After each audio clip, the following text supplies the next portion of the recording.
The following program is sponsored by John Chachis Insurance, your local farmers insurance agent located at 800 Avenue G in Ely, and brought to you as a public service by Ely TV, Channel 3-2 in Ely, Nevada.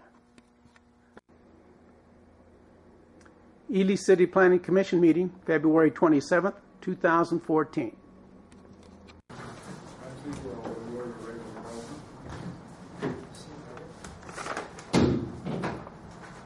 It is February 27, 2014, at a little after 2 p.m.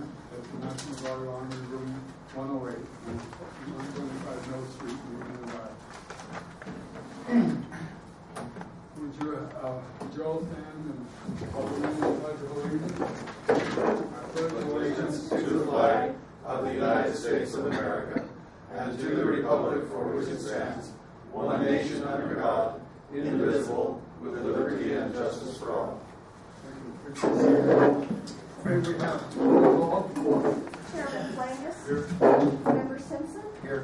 Member Keeler. Here. Member Schilke. Here. Member Sandell is absent. Building official Christensen. Here. City Attorney Sears. Here. That's all, Chairman.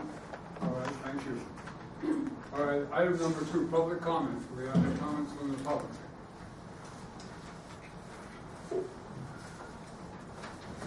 There will be no comments from the public? There is.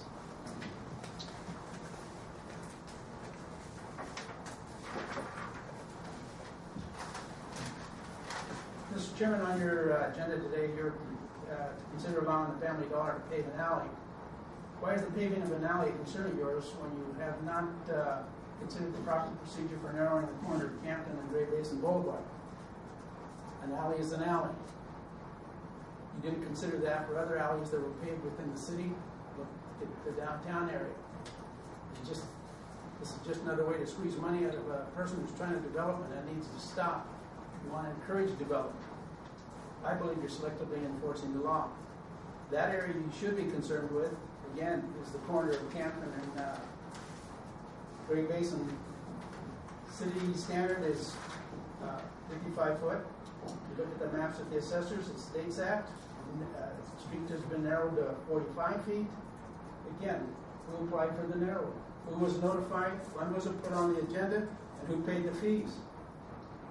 You can't ignore that and then have someone like these poor people coming in trying to pave an alley, which is an improvement, and you want to nickel and dime them. Mr. Chairman, I've yet to receive a list of those home occupation special use permits that you have reviewed over the years 2010 to 2014. You have a fiduciary responsibility. Part of that application form is the review of those on a yearly basis. You haven't done that, or if you have, I'm asking for the copies of those that you reviewed. Been 4 years. How much longer do I have to wait? You have a job to do, I suggest you do it, and you're not doing it.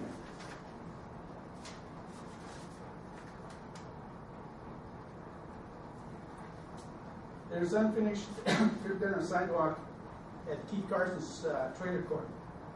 Part of his putting all that in and having the street paved, the agreement with the city was he finished the paving and put in a valley gutter. That valley gutter is not finished. The drop inlet, I think, is a couple inches taller than or higher than the valley gutter. Who engineered that? Who approved that? Was it accepted? You need to look at that.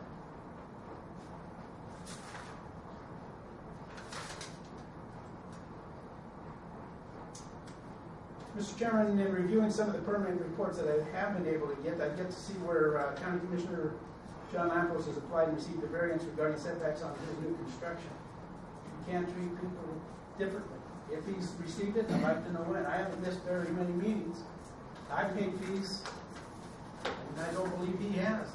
I have concern that these guys have got to stop selectively enforcing the law. If you can't do the job, or those that can't do the job have got to go. Either you do the job, or you all go. That's all I have at this point. Thank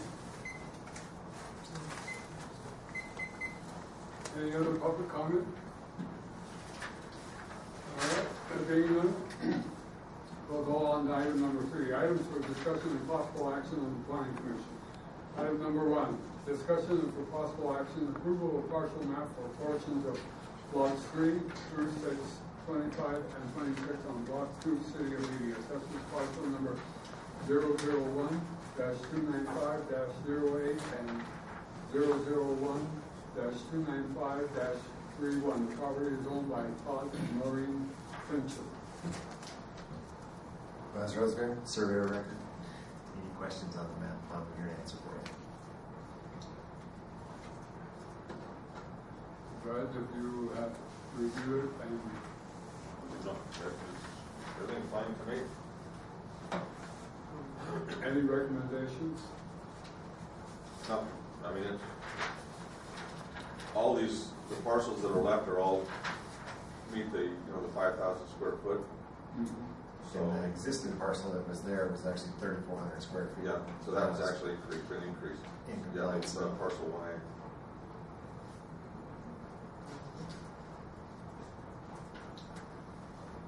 Your recommendation is building inspector? I would approve. Has all had an opportunity to review it? Yes, sir. Okay. Looks fine. Mr. Chachas, you have a question? Yes, what are you doing? Are you breaking that one large lot down into 2 or 4, or what are we doing? It's not clear.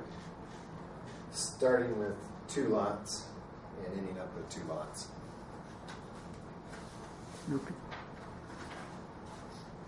APN 001-295-31 and APN 001-295-08 with the 2 existing parcels. It's an merger and re-subdivision, can reconfigure the lines. Okay, thank you.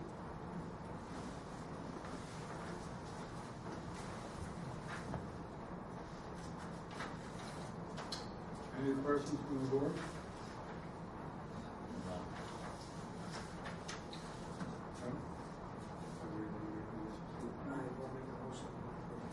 I have a motion on the floor. Do I have a second? Second. I have a second on the floor. Any further discussion? Being none, I'll call for the question. All in favor, signify by saying aye. Aye. Opposed? So, Thank you. okay. All right. Item number 2. City Building Official Chris Hansen, discussion for possible action consideration to allow Family Dollar Store Incorporated to pave approximately 175 feet of alley behind the proposed Family Dollar Store to be located at 14th and East Walnut Street. Mr. Christensen? Okay, I talked to Bob Platt, who is one of the engineers on this project. I also spoke with Ron Jenkins. I also spoke with BJ Almberg concerning the paving of this alleyway. just for a matter of record, there is no fees that are being paid by the dollar store for this. This is just something that it came up, and I thought we might want to get some input on it because it's not something that normally happens where they pave part of the alleyway.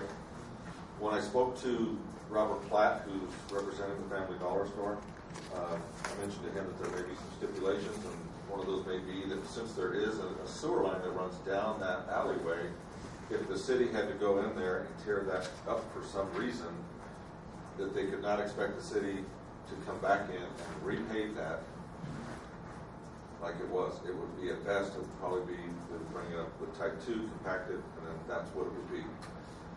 They have that understanding.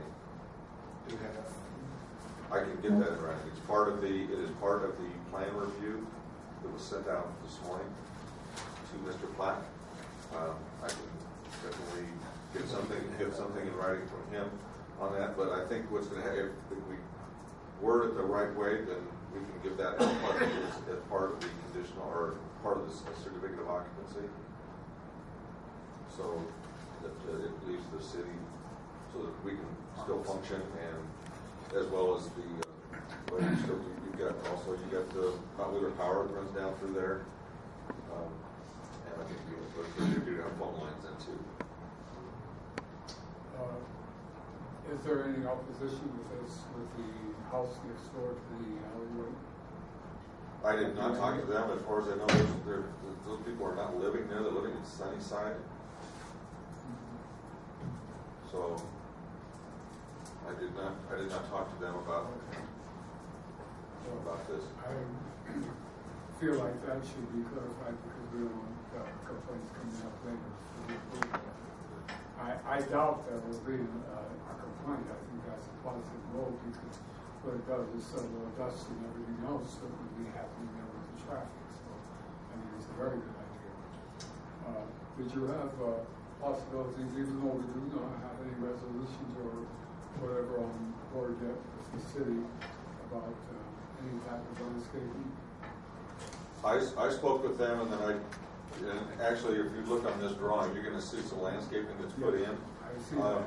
That's why I mentioned to them when I was going through the plan review and conversing with them that we did not have a landscape ordinance, but that, you know, in the faith of, you know, just being in town and being a good neighbor, that we would like to see some landscaping going around this. Okay, another change that was made on this, so this is kind of getting off the point here, but also the sidewalk area. I know we haven't got a sidewalk ordinance yet. That one now this one is going back. What it is, I took it out of the subdivision laws that we do have in place. And this sidewalk will now be 6 feet wide. DOT only requires 5. On the city side of the street, right?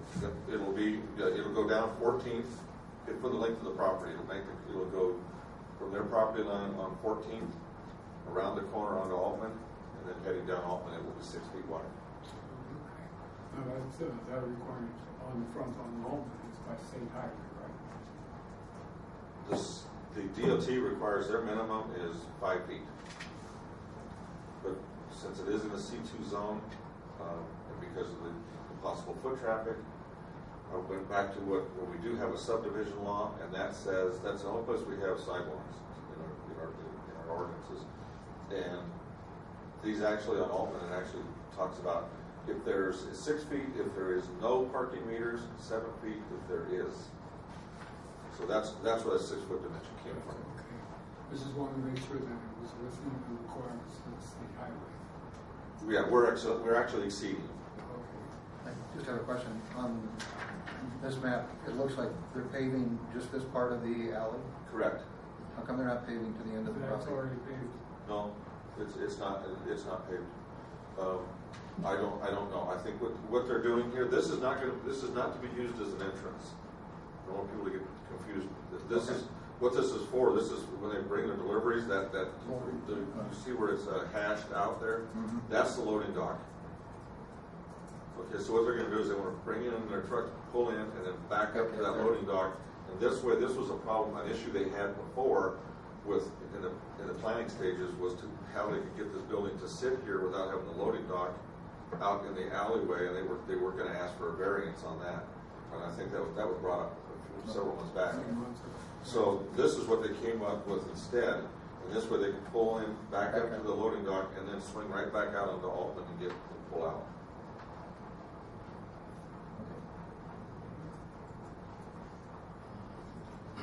If that's something that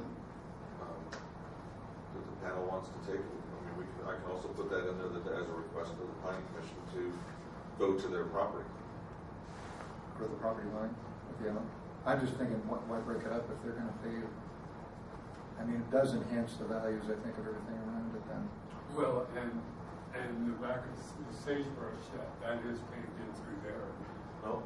Oh, that's right. No, actually, that's right. Actually, on the other end They behind. only go up onto their property. Right, actually, And if you drive down that alleyway, when you get behind the sagebrush, there's not even an approach behind the sagebrush. It's a curve. There is no approach there. And they So have it's that not, wall. nobody's going to be driving that alley. No, you just drop off the curb. Okay. But when you, Okay. so down the east end, you would, if you kept going past this, you would just drop off the curb onto 15th. Yeah. Well, as So- Brad here is saying, I'm looking at it too, along with the parking there, that probably be beneficial to them and to go to their property, because if you backed out of one of those property or parking areas on the mud and snow in the wintertime, Okay? It's something that you might take up with them and see what they say about it.